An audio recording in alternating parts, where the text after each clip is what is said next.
মই সুবিধা আপোনালোক সকলোকে পুনৰবাৰ মোৰ YouTube channel Assamese health and ফেশ্বনলৈ স্বাগতম জনাইছোঁ। আজি এটা নতুন ব্লগৰ আৰম্ভণি কৰিছোঁ আৰু এতিয়া বাজিছে 10:30 আৰু এতিয়াৰ পৰা দিনটো কি কৰোঁ কি নকৰোঁ আপোনালোকক দেখাই গৈ থাকিম। দিনকৈ আমাৰ ল'ৰাটোক শুই আছে। মোবাইলটো আজিকালি চকু দিবলৈ শিকিছে।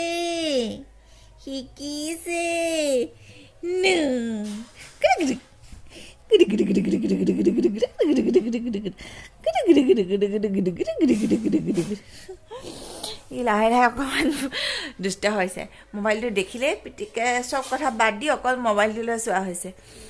ডাঙৰ হৈ আহিছে, নাজানো আৰু মোবাইলৰ পৰা আঁতৰাই ৰাখিব পাৰোঁ নে নোৱাৰোঁ। তথাপিও সদায় চেষ্টা কৰিম আঁতৰত ৰাখিব পাৰোঁ। আৰু আজি দিনটো আৰম্ভ কৰিছোঁ, আপোনালোকক দেখাই থাকিম, চাই থাকিব মোৰ ভিডিঅ'টো শেষলৈকে।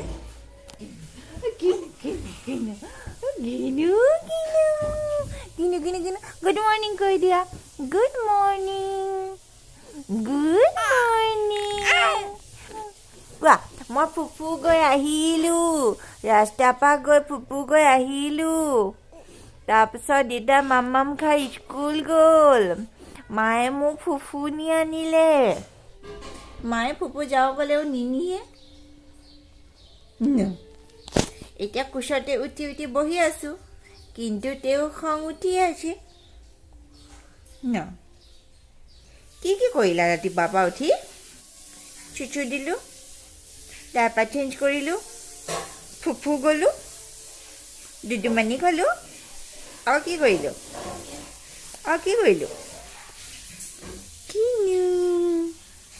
কিনো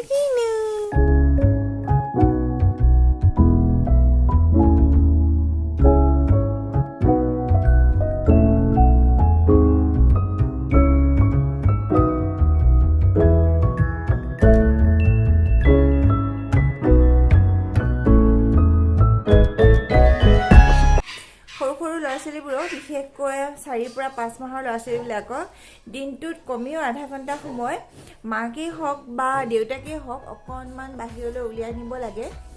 কাৰণ সিহঁতক ঘৰৰ ভিতৰতে থাকিলে বস্তুবিলাকৰ লগত চিনা পৰিচয়টো কম হয়। বাহিৰলৈ নিয়াৰ লগে লগে বিভিন্ন বস্তু দেখিব আৰু সিহঁতৰ ব্ৰেইনৰ যিটো ৱেভ হয় সেইটো ৱেভ হ'ব আৰু ব্ৰেইনটো ডেভেলপমেণ্ট তেতিয়া ভালকৈ হ'ব। দিনকালবিলাক খুব ভাল নহয়, মানুহৰ ঘৰলৈ নিব নোৱাৰোঁ যিহেতু। গতিকে অকণমান মই আধা ঘণ্টামান সময় তাত এনেই ৰাস্তাই অলপ ফুৰাই লৈ আহিলোঁ। এনেই দেউতাক ঘৰত বন্ধ দিনৰ দেউতাকে লৈ যায়, কিন্তু এতিয়া যিহেতু দেউতাক স্কুললৈ গ'লগৈ আৰু ৰাতিপুৱা সময়ত সময় নহয় আৰু ঠাণ্ডা দিন, ৰ'দটো খুব ভালকৈ ওলাই নাথাকে। এতিয়া অকণমান ৰ'দটো ওলাইছিল 10টামান বজাত, মই অকণমান ফুৰাই লৈ আহিলোঁগৈ। যি চাই আছে আমাৰ মিষ্টু বেটাই, যি বস্তু চাই আছে। এতিয়া কি দুষ্ট আছে, মই খুৱাবলৈ ইমান চেষ্টা কৰিলোঁ, নুগুৱে। চকুকেইটা চাওঁ চকুকেইটাত টোপনিয়ে নাই দেখোন। চকুকেইটাত টোপনি নোযোৱা ল'ৰা কোনটো বস্তু হাতেৰে ধৰিবলৈ শিকিছে। আৰু মোৰ চুলি এতিয়া বাদ নপৰা হৈছে। চুলি কোনো কাৰণতে মেলিয়ে থাকিব নোৱাৰোঁ, একদম য'তে ত'তে ধৰি চুলি টানি মাৰ চুলি ছিঙি দিয়া হৈছে, লগতে নিজৰো ছিগে। হাই কৈ দিয়া, হাই। ডেইলি নতুন ষ্টাইল। এই মুখৰ এইটো নতুন ষ্টাইল কৰিছিল। খং উঠিলে এনেকৈ মুখ এনে কৰি দিয়ে, এনে। বুজিলোঁ। এয়া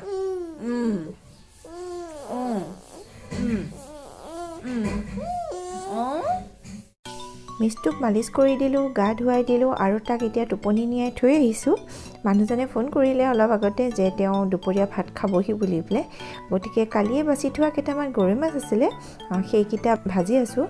আৰু ঘৰতে লাগি থকা কেইটামান পুৰৈ শাক ছিগি আনিলোঁ আৰু বাচি কুচি এয়া পুৰৈ শাকৰ ভাজি বনাই আছোঁ। আৰু ইটো কুকাৰত মই ভাত বহাই থৈ দিছোঁ। সময়বিলাক তেনেকৈ পাৰ হৈ গৈ থাকে, একো গমেই পোৱা নাযায়। ৰাতিপুৱা শুই উঠোঁহে, এতিয়া দুপৰীয়া হ'লেই আৰু অলপ সময় পিছত আবেলি হ'ব, আকৌ ৰাতি শুবলৈ হ'ব। দিনবিলাক তেনেকৈ পাৰ হৈ গৈ আছে। ইফালে সংসাৰ, ইফালে ল'ৰা, ইফালে মানুহজন, সকলোবিলাক মেনেজ কৰিব লগা হৈ আছে। মাজতে নিজৰ বাবে সময়ে নোপোৱা হৈছোঁ। ভিডিঅ'বিলাক বনাই থওঁ যদিও সময়মতে এডিট কৰিব নোৱাৰাৰ কাৰণে পষ্ট কৰা নহয়।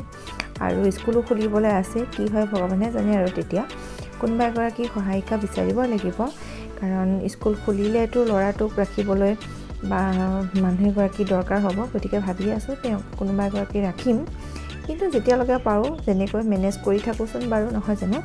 আৰু এটা কথা কওঁ, ডেলিভাৰী টাইমত যথেষ্ট ৱেইট গেইন হৈ গ'ল মোৰ। এতিয়াও সেইখিনি কমাবলৈ পাৰাই নাই, নাজানো কেতিয়া কি কৰিবগৈ পাৰোঁ। অলপ সময় ৱেইট কৰি আছোঁ, সময়খিনিও গৈ থাকক, মোৰো অলপ হেল্থটো ৰিকভাৰী হওক, তেতিয়া ভালদৰে এক্সাৰচাইজ আৰু ডায়েট দুইটা বস্তুৱে সমানে লৈ যাম আৰু আপোনালোকৰ লগতো শ্বেয়াৰ কৰি থাকিম। ইফালে এয়া মোৰ পুৰৈ শাকৰ ভাজি হৈয়ে আছে আৰু এয়া মাছ প্ৰায় ভাজা কমপ্লিট হৈ গ'লগৈ। এইখিনি মই এতিয়া উঠাই থৈ দিওঁ। পুৰৈ শাকৰ ভাজিখিনিতে মই গৰৈ মাছ দুটামান দি দিলোঁ, তেতিয়া ভাজিখিনি খাবলৈ বহুত টেষ্টি হয়। লগতে এতিয়া মই এই কেৰাহীটোত তেল মাৰি দিম। তেল অলপ দি লৈছোঁ, তেলখিনি গৰম হৈ যোৱাৰ পিছত পিঁয়াজ আৰু পাঁচফোৰণ দি তেল মাৰি দিওঁ। আৰু ইয়াতে মই কুকাৰটোতে মিক্স ভেজিটেবল অলপ বইল কৰি লৈছিলোঁ, সেইখিনি ইয়াতে তেল মাৰি দিম। ইয়াত মই তেলতে হালধিখিনি দি দিছোঁ আৰু কুকাৰত বইল কৰি থোৱা মিক্স ভেজিটেবলখিনি ইয়াতে তেল মাৰি দিম। পানীখিনি আন্দাজমতে প্ৰয়োজনীয়খিনি মই কৰি লৈছোঁ।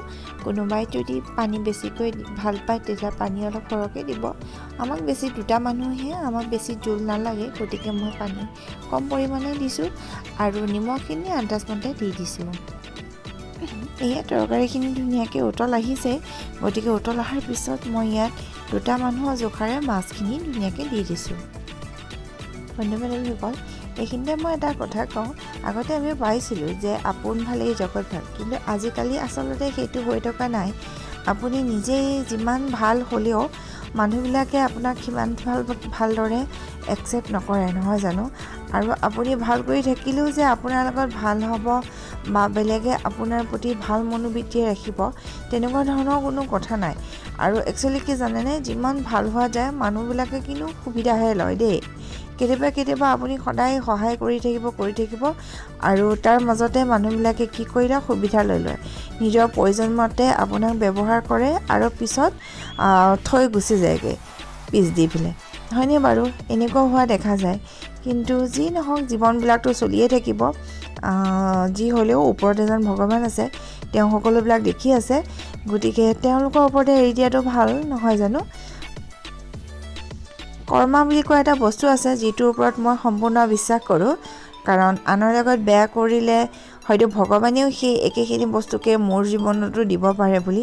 গতিকে যিমান পাৰোঁ মানুহৰ লগত মিলিজুলি থাকিবলৈ চেষ্টা কৰোঁ আৰু আপোনালোকেও কৰিব।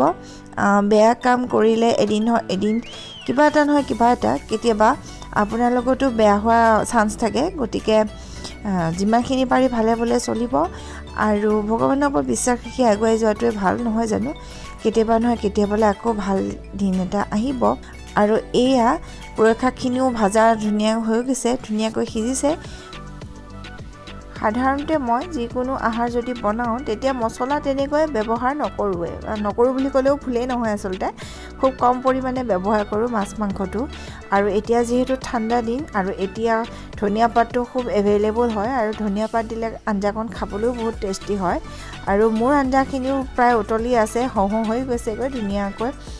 টেষ্টটো ভালেই হৈছে। নিমখটো এবাৰ চেক কৰি চালোঁ, নিমখো জোখমতে হৈছে। গতিকে এতিয়া মই ইয়াতে ধনিয়া পাত অলপ আনি থৈছিলোঁ, সেইখিনি ধুনীয়াকৈ দি দিম। আৰু এই ডাঙৰ কুকাৰটোত মই ভাত বহাই দিছোঁ।